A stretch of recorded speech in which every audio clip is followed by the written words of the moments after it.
करेंगे। सीएम हेमंत सोरेन को सम्मन मिला है ईडी की तरफ से और उनसे पूछताछ होनी है।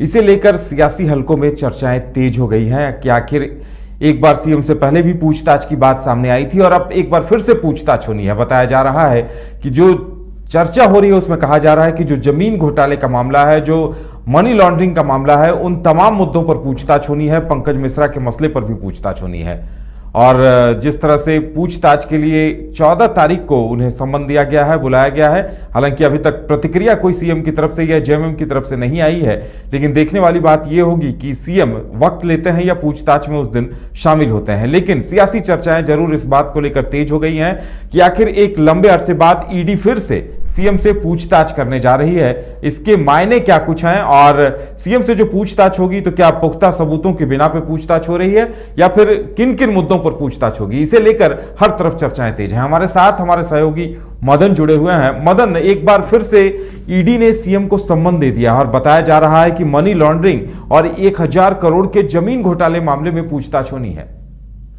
जी बिल्कुल, देखिए आज एक बार दूसरी बार आप कह सकते हैं कि मुख्यमंत्री हेमंत सोरेन को ईडी के द्वारा सम्मन भेजा गया है। हालांकि ये मामला दूसरा है। पहली बार अगर आप देखेंगे तो अवैध खनन से जुड़े हुए मामले में उनसे पूछताछ हुई थी, लेकिन इस बार जमीन की खरीद बिक्री को लेकर के जो सेना की जमीन बताई जा रही है उसमें जो गड़बड़ी पाई गई है उसको लेकर के सम्मन किया गया है। अब मुख्यमंत्री हेमंत सोरेन पर यह निर्भर करता है कि वो पहले ही सम्मन में पहुंच जाते हैं पूछताछ के लिए या फिर और समय मांगते हैं। लेकिन एक महज संयोग आप इसे कह सकते हैं कि आज मुख्यमंत्री जमशेदपुर दौरे पर थे और उसके बाद जो है एक तरफ उनको समन होता है, दूसरी तरफ जो है डुमरी उपचुनाव को लेकर के चुनाव आयोग के द्वारा घोषणा की जाती है। तो यह एक महज संयोग है, लेकिन ये कह सकते हैं कि राज्य में सियासी सरगर्मी जो है, आरोप प्रत्यारोप का दौर जो है वो काफ़ी तेज हो चुका है।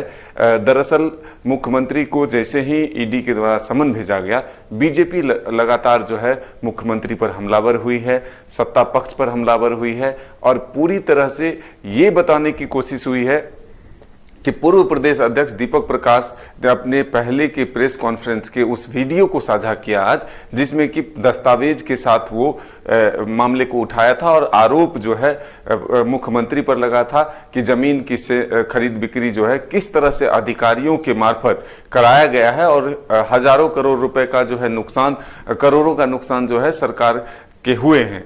ऐसे में सेना के जमीन खरीद बिक्री को जो एक तरह से मुद्दा बना करके बीजेपी ने सरकार को उस वक्त भी घेरने का कोशिश किया था।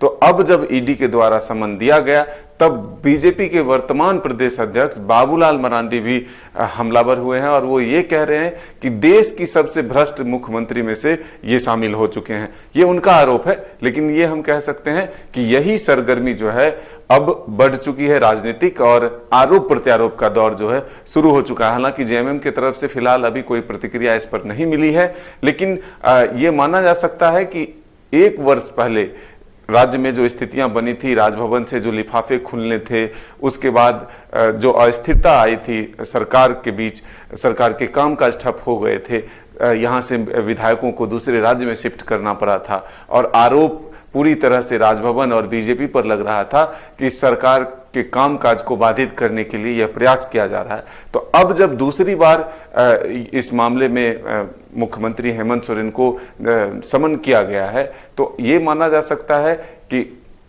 फिर से एक बार आरोप लगेगा कि सरकार को बाधित करने की कोशिश हो रही है। हाल के दिनों में जो मानसून सत्र खत्म हुआ था उसमें भी मुख्यमंत्री के अंतिम भाषण में केंद्र सरकार और इस पर आरोप लग रहे थे कि जब भी कोई गैर बीजेपी शासित सरकार काम अच्छा करती है तो वहां ईडी और सीबीआई को लगा दिया जाता है, प्रभावित कराया जाता है, उनको परेशान करने की कोशिश होती है और दिन रात सरकार को बदलने में लगी रहती है बीजेपी। तो ये तमाम जो आरोप है और इस बीच जो ईडी का समन है वो जरूर एक तरह से राजनीतिक पारा जो है वो चढ़ा दिया है। इससे पहले अगर देखा जाए तो यहाँ के उपायुक्त छवि रंजन वो इस पे आरोपी हैं। इसके अलावा रजिस्ट्रार से भी पूछताछ हो चुकी है, पंकज मिश्रा से पूछताछ हो चुकी है और प्रेम प्रकाश, कई ऐसे लोग हैं जिन्हें लेकर पूछताछ हो चुकी है। लेकिन जमीन घोटाले को देखा जाए तो छवि रंजन और जो रजिस्ट्रार की भूमिका है वो सवालिया निशानों कटघरे में है, सवालिया कटघरे में है। तो देखने वाली बात अब तो ये सवाल भी अहम है कि आखिर सीएम से जो पूछताछ होगी, जाहिर सी बात है इनसे जो क्लू मिले होंगे उनके आधार पर पूछताछ होगी। बिल्कुल, देखिए आप एक नाम इसमें से छोड़ रहे हैं जो सबसे बड़े व्यवसायी कहे जा रहे हैं झारखंड के, विष्णु अग्रवाल।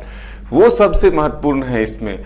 उनकी गिरफ्तारी जब हुई है, उनसे जब पूछताछ हुआ है रिमांड के बाद, तब जाकर के मुख्यमंत्री को समन हुआ है।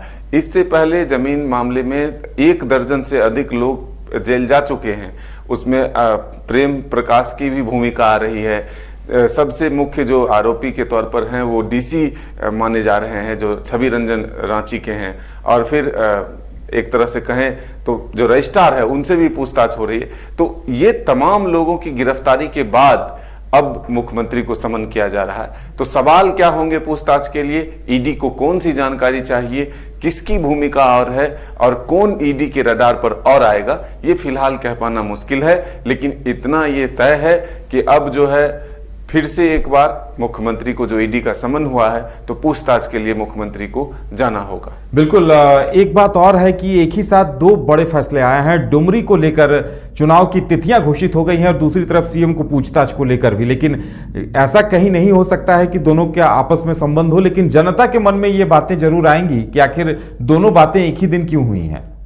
ये महज एक संयोग है। हमने पहले ही कहा कि ईडी अपना कार्रवाई करती है, चुनाव आयोग अपना काम करता है, और दोनों के फैसले जो हैं एक दिन ही हुए हैं। मान लीजिए एक तरफ ईडी ने उन्हें समन किया और चुनाव आयोग ने, तो चुनाव आयोग में एक बड़ी बात है कि कई राज्यों के साथ आज झारखंड के इस उपचुनाव को भी जो है घोषित किया गया है। तो आप ये मान सकते हैं कि सीधे तौर पर आप एक महज ये संयोग है कि संयोग मानकर इसे कह सकते हैं कि दोनों तिथियां जो है, दोनों चीज एक दिन एक साथ लगभग समय में हुए।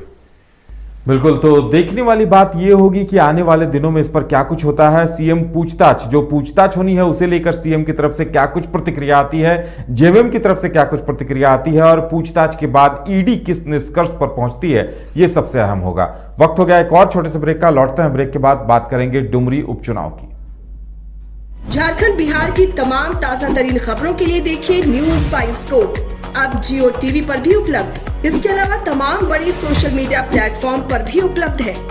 बिहार में सिटी केबल पर चैनल नंबर 232 पर देखें लेटेस्ट खबरें और डाउनलोड करें प्ले स्टोर से news by scope app. Jharkhand Bihar की तमाम ताजा तरीन खबरों के लिए देखिए न्यूज बाय स्कोप, अब जियो टीवी पर भी उपलब्ध। इसके अलावा तमाम बड़ी सोशल मीडिया प्लेटफॉर्म पर भी उपलब्ध है। बिहार में सिटी केबल पर चैनल नंबर 232 पर देखें लेटेस्ट खबरें और डाउनलोड करें प्ले स्टोर से न्यूज बाय स्कोप ऐप।